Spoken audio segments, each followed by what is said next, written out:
Aloha.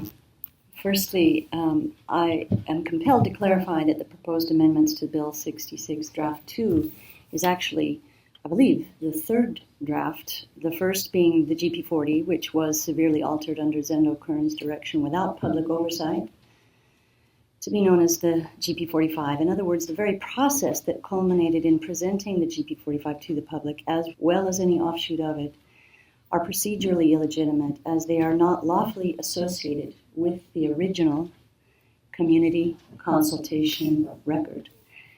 The gut and replace tactics Kern employed to edit the GP40 was done after the Hawaii Supreme Court had ruled against such in 2021, stating that it violated the Constitution by circumventing the requirement for multiple readings and public hearings, thereby reducing the public confidence in governance. This entire process has, constitutes a serious crisis in public confidence.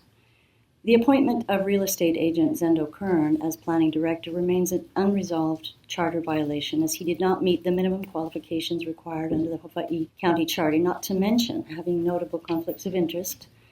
Another ongoing violation is the planning department's failure to deliver on its promise to create a Hilo Community Development Plan and CDC since 2005. While 45,000 Hilo residents remain unrepresented. The infractions of the Sunshine Law that have permeated the process also render it invalid according to the Hawaii Revised Statutes 92-3 and as well 92-7. The introduction of land redesignations into Hawaiian Homelands Affairs, a federal program where the state has no jurisdiction, is also out of step as it betrays the best interest of the Hawaiian beneficiaries and the state and counties' fiduciary duties.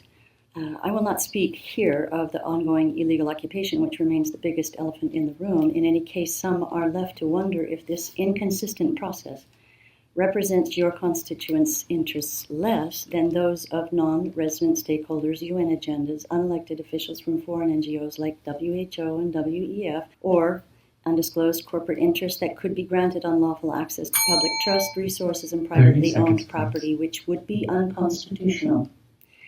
The bottom line is that the GP45 and all subsequent drafts are illegitimate as a result of the GP40 being altered after the original community consultation record.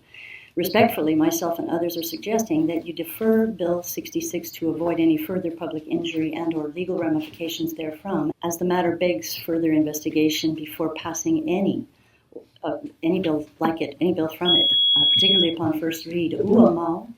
Thank you so much for your testimony, Millicent. We're going to have to move on. Thank you so much. Chair, our next testifier is in Kona, to be followed.